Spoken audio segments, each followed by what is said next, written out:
As Nigerians brace up for the 2023 general elections, with various political parties holding their primaries, party tickets in the two major political parties were keenly contested.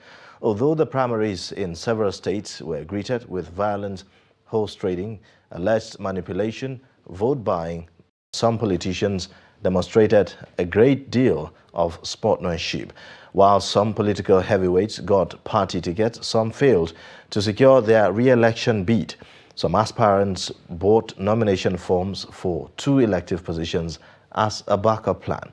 Another feature of the recent party primaries is the emergence of several children of politicians that secured their party tickets to test their popularity and chances in the 2023 elections. Now, let's take a look at the faces of these people that we are talking about.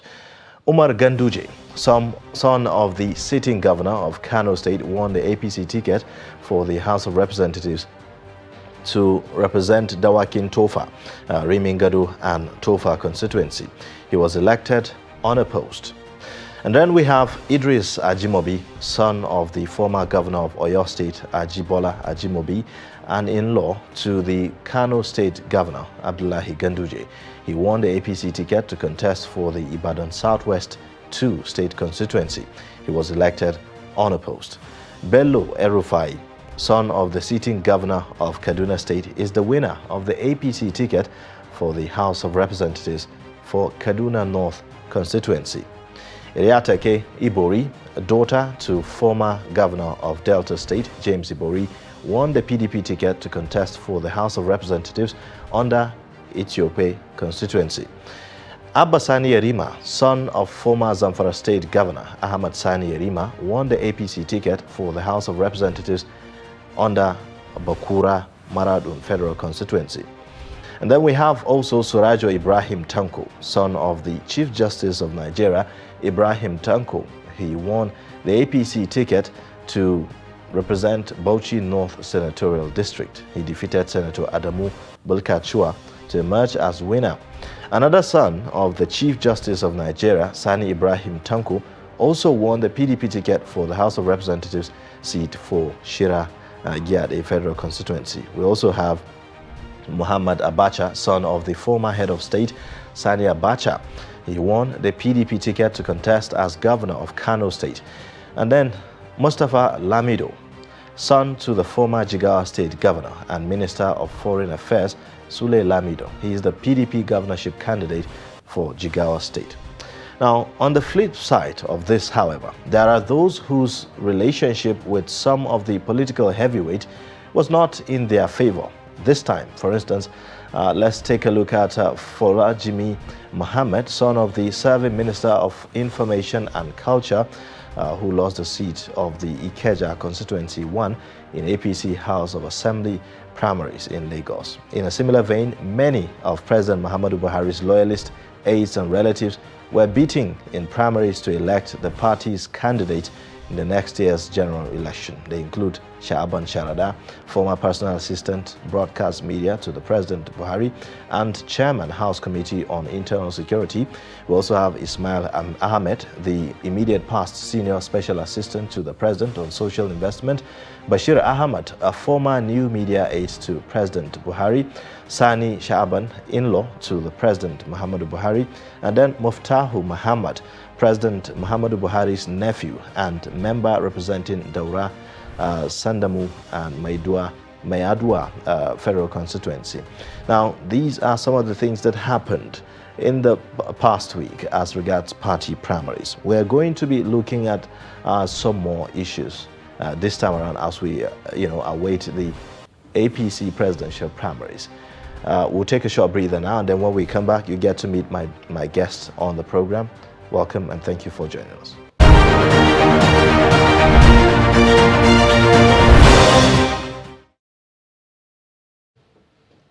All right, thank you for staying. Now, we will be, getting to know our guest. We have Abdullahi Haruna, who is a public affairs analyst. Thank you for joining us on the program. Thank you very much, Ayuba. It's my pleasure to be here. All right. And then in-house, we also have our own in-house analyst, Mr. Kendi Amodu, who also joins us to talk about this. Thank you, Ayuba. Well, This should be no problem. let's first of all do a throwback at the party primaries that held in the last week. If I may begin with Haruna, are you surprised at the outcome of the party primaries? Thank you very much. Typically, nothing to be surprised about the outcome of the just concluded primaries, particularly that of the PDP. It's been a repeat of yesterday, a repeat of history. We've had the same person emerging yesterday and also being the landlord today.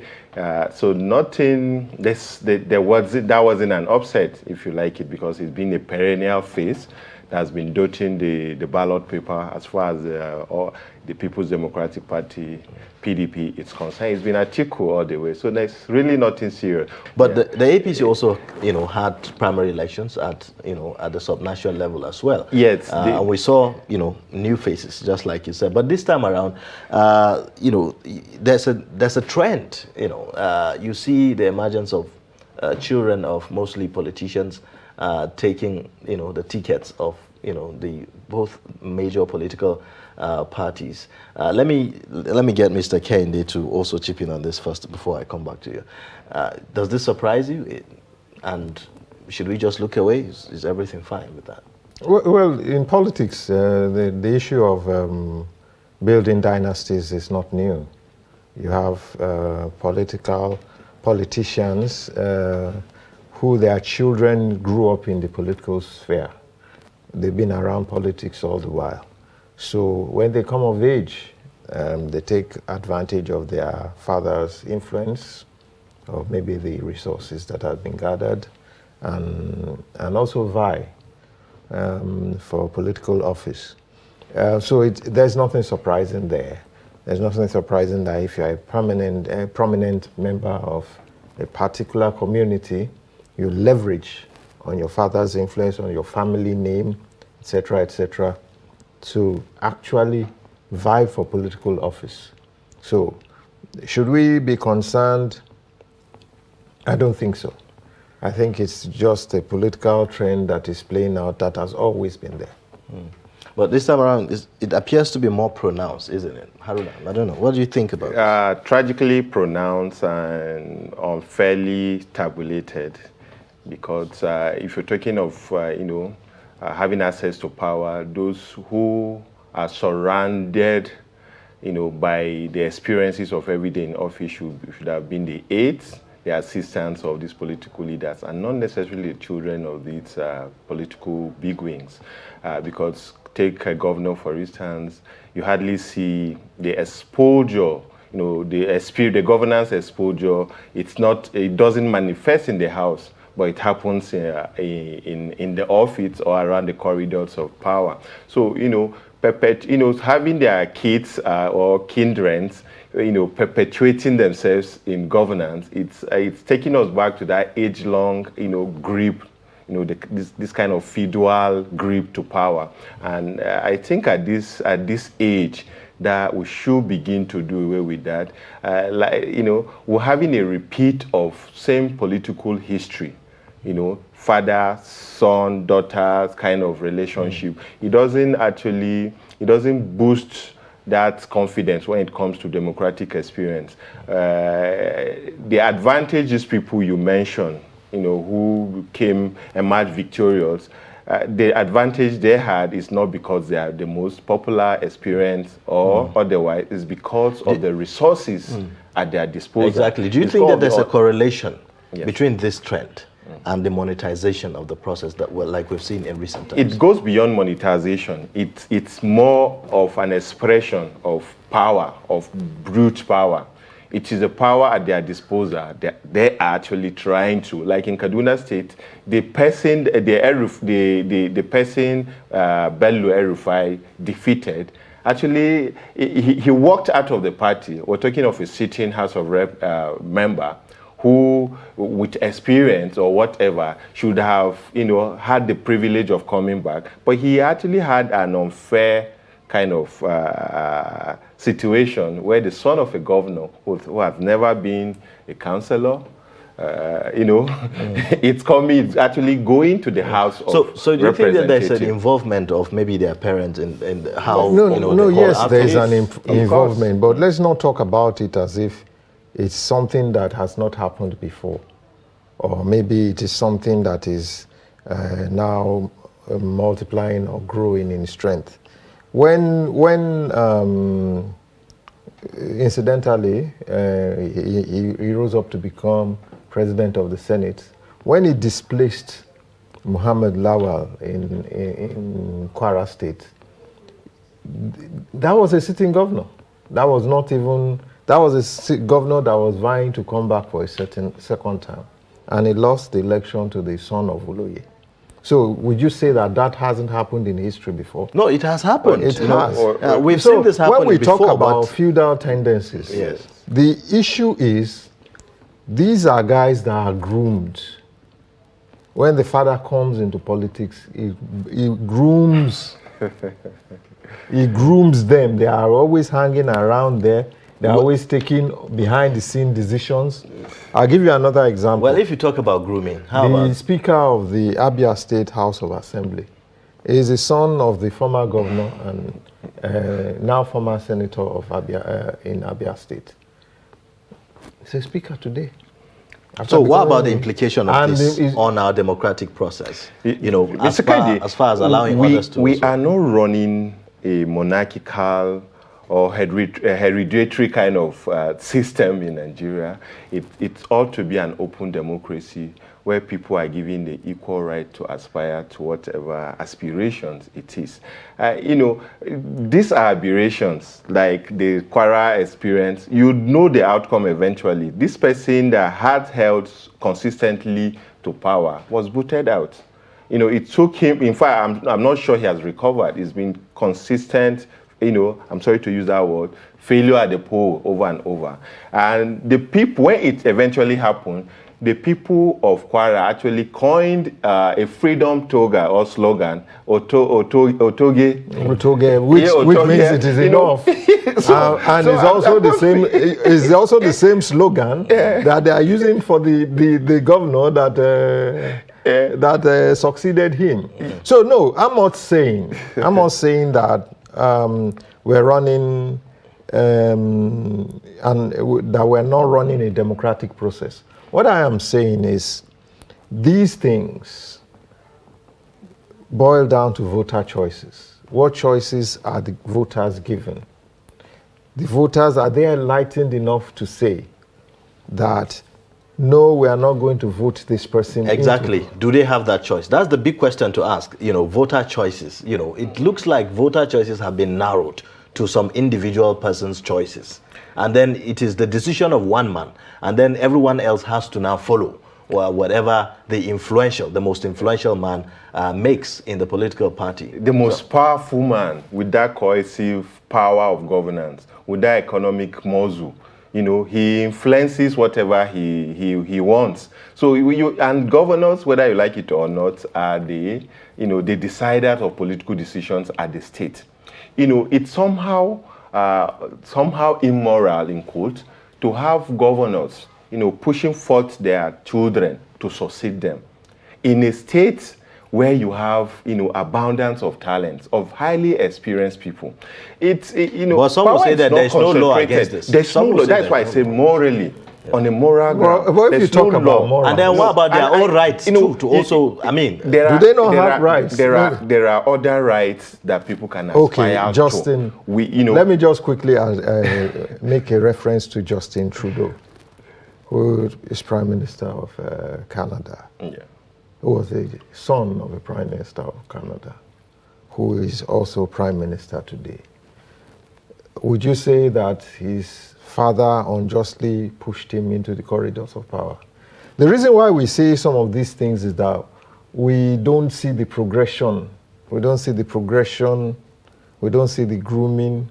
We don't see all these things out in the public. But these things are done on an equitable environment. The Canadian experience it's not applicable to the Nigerian. How experience. is it not? Those who went into the polls, the primaries, Was it Let me fair? ask a question. Was it fair? How is it not? You have you seen a primary son, where delegates have were you seen induced. any son of a Nigerian head of state that has become head of state in Nigeria? It hasn't happened. But what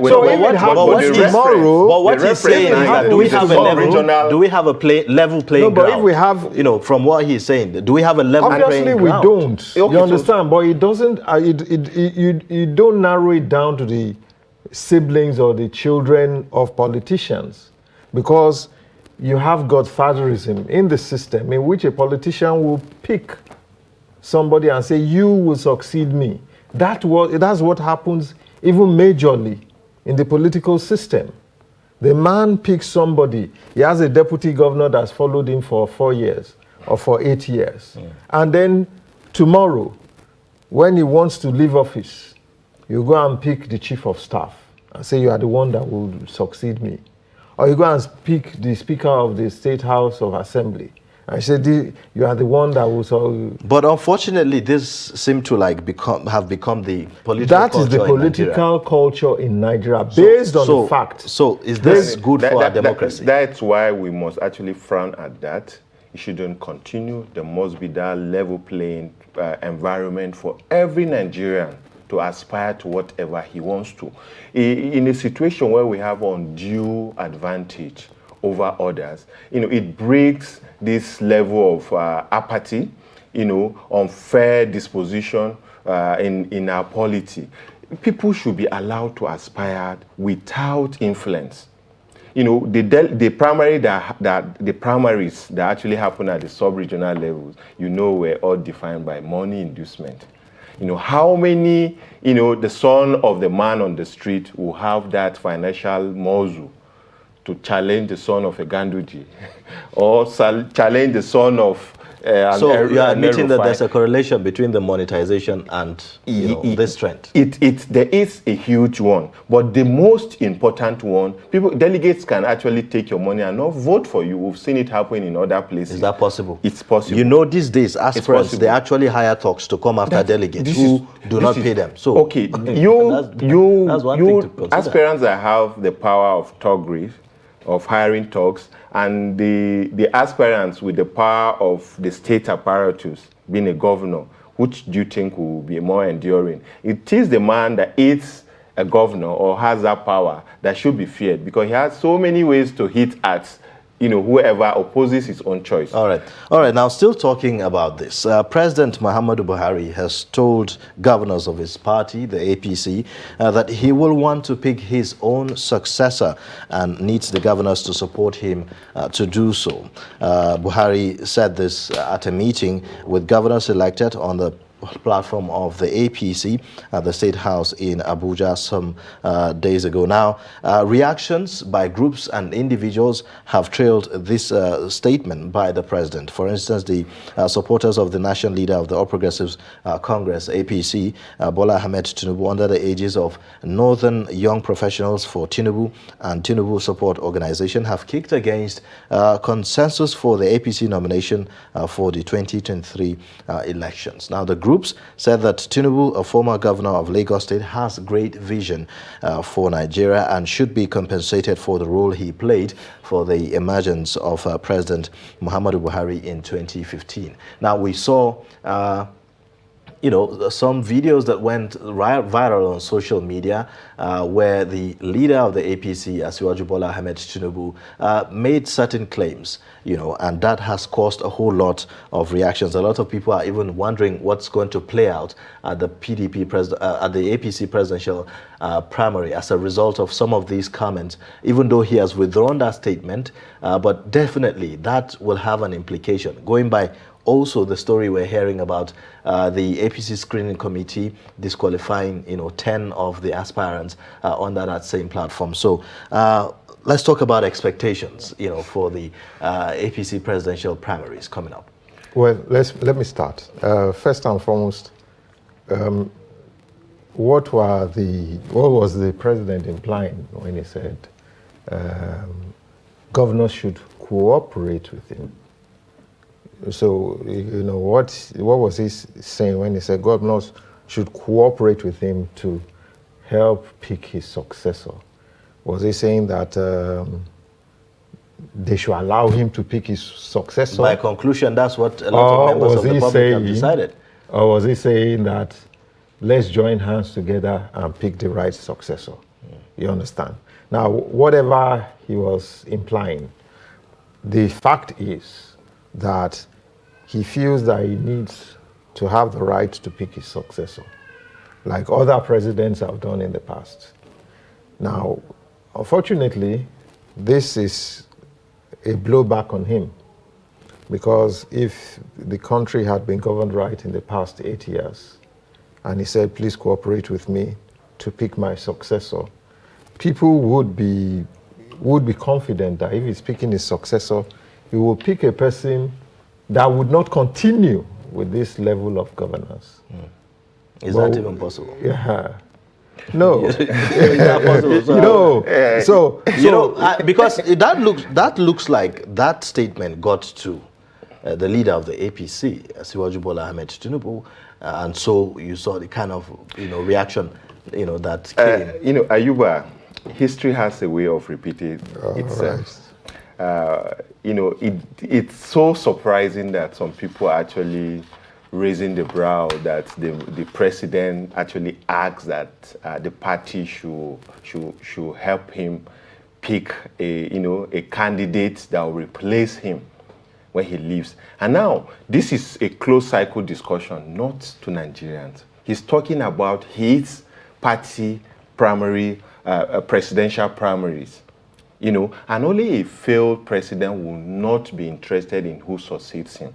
Whether we like it or not, no governance is ever good or bad.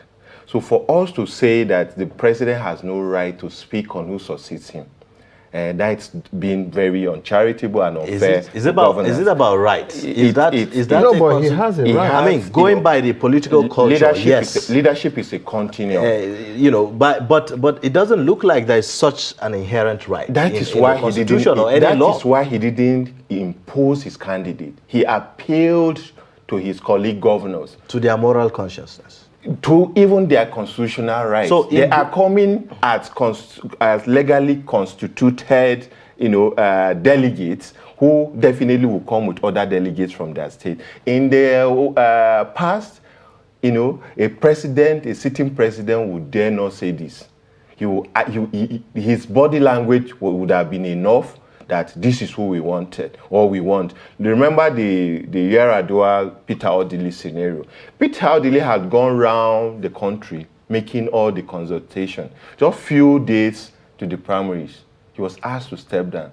And an unwilling Yar'Adua was drafted from Katsina. Are we about to see the same thing happen? That is why I say there's a departure from that culture. This man actually thrown it open. He gave them that power. Please, help me to do this. Because go into consultation with yourselves. Because right now, till this very moment, nobody has been able to predict the body language, the smell, the laughter, or the disposition of President Muhammadu Buhari of who is his anointed candidate. Is that why the outburst by the very unfortunate, because he has received a lot of backlash?